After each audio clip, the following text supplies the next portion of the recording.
Hello everybody, welcome to my channel, Super Sam 7. Today I'm going to be reviewing the trade paperback of Secret Wars 2. I know this is going to be reprinted later next year. As you can see, this is a original drawing for the cover. Here's the back of it. It shows issue 8 with the Beyonder as a giant fighting everybody, mostly the New Mutants and the X-Men. There's Spider-Man in his classic red and blue. I don't think he wears that in this story. He just wears his, oh, I guess he wore it in issues, okay, he wears bell suits. Anyway, this just has the 9 issues miniseries of Secret Wars 2.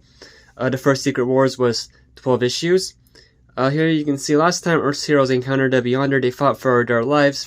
This time they fight for all of existence, and it was $30. Holy moly, this was not worth $30. Do not buy this.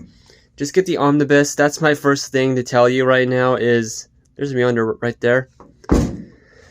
This is basically just a Beyonder miniseries of 9 issues. Everything else, ultimately, the actually exciting, juicy stuff happens in the issues that are a crossover. So if you really want this, get the omnibus.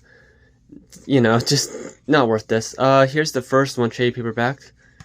Secret Wars, he's walking and getting bulletproof. And then here's the first issue. A lot of this has to do with the New Mutants and the X-Men fighting the Beyonder.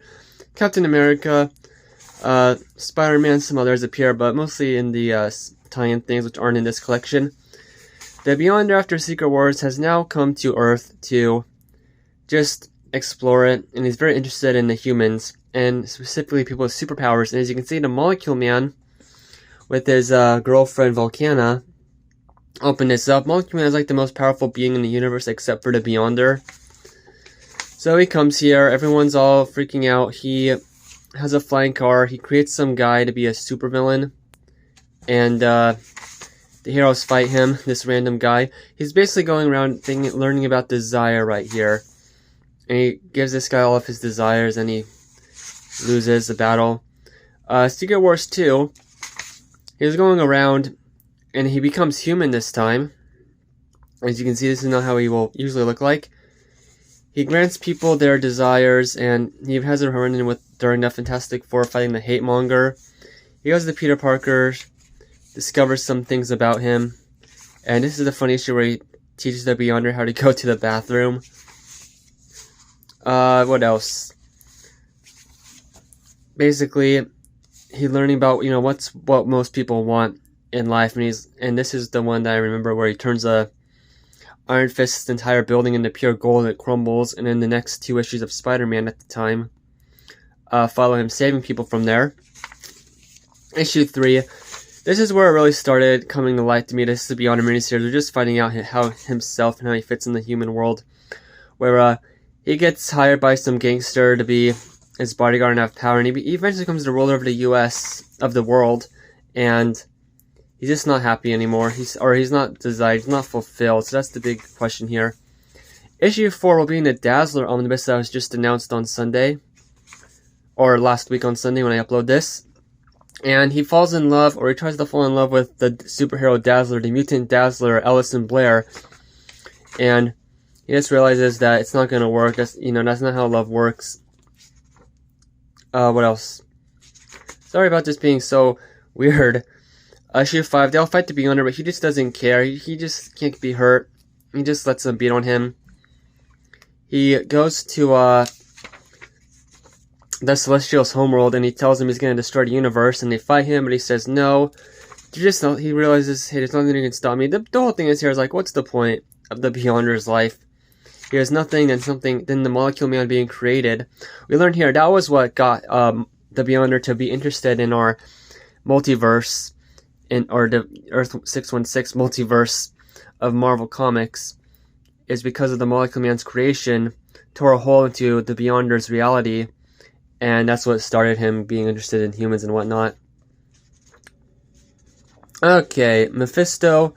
Oh yeah, so Beyonder learns that, hey, most people just don't want death. So he gets rid of death, and this makes Mephisto really mad, so he goes after him. And all the other beings in our universe. Or in the universe. I keep saying our universe. Like the Watcher, Eternity, the In-Betweener. What else?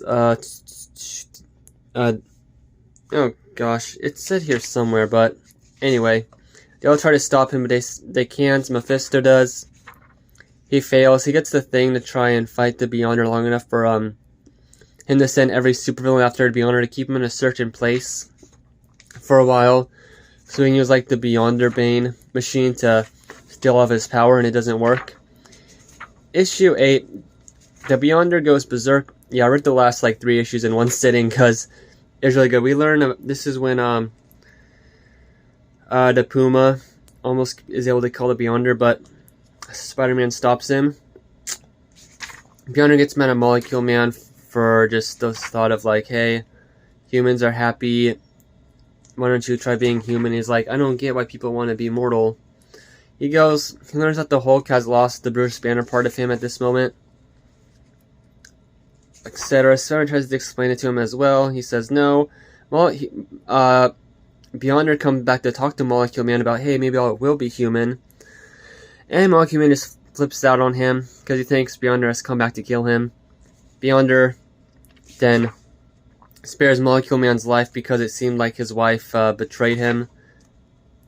But she actually didn't, and it is a good lesson. And Molecule Man is happy about it because it kind of teaches him true love and why he really does know that he's in love with her. The Avengers then try to confront him while he's making this machine that will turn him human, while keeping all of his power in a separate little jar, I guess, big jar. He creates clones of the New Mutants after he killed them. And so he comes back, he's human. He doesn't like it, and then he likes it, so he tries it again. He fights Mephisto as a human. He gets his power back, wipes all the Mephisto stuff away. The superheroes, there's actually a fight stuff with the superheroes fighting the cloned New Mutants. They go to the Beyonder. They have a huge fight. I love that panel of Molecule Man and Beyonder fighting. And, well, he decides, well, they're all, knocked out a little bit, to activate the process that's turning him into a human baby. And Molecule Man kills the Beyonder when he's transformed himself into a baby. It's a really weird story. Like I said, I don't recommend it just for this. Mr. Fantastic knows what's happening. He tries to stop it. They actually do survive miraculously. And that's it. And then there's like a new Beyonder being made or something like that. Okay, here's the back stuff. I really like this. It kind of tells you how to read it in order from the issues and the crossover events.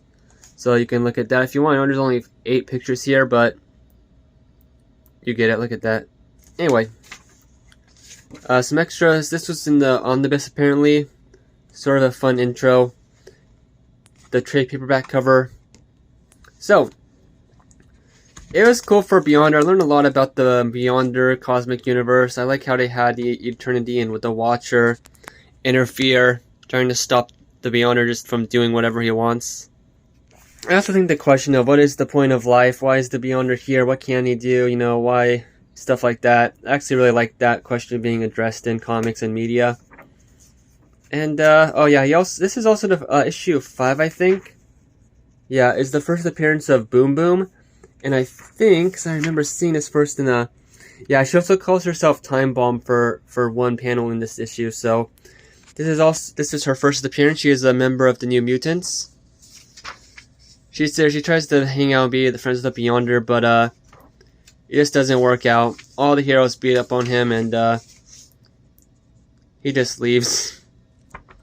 And I like it. Oh yeah, there's this funny moment where he just takes over the Kingpin and the Roses, and all the other villains, crime leaders.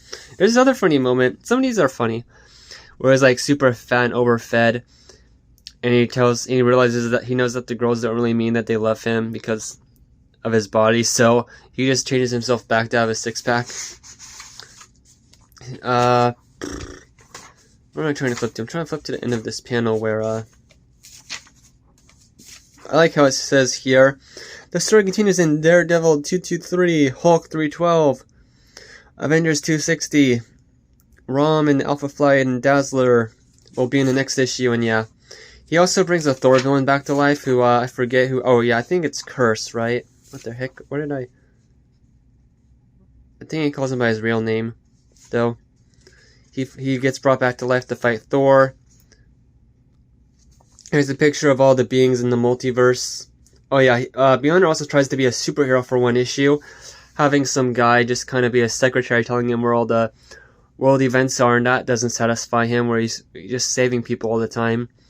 There's a Eon, Order, Chaos, Death, Mephisto, the Living Tribunal. You get it. Probably. My favorite part's really checking on the Molecule Man, because he's like the second most powerful being besides Beyonder, and he's just living a normal life and trying to live a normal life and just ignoring everything.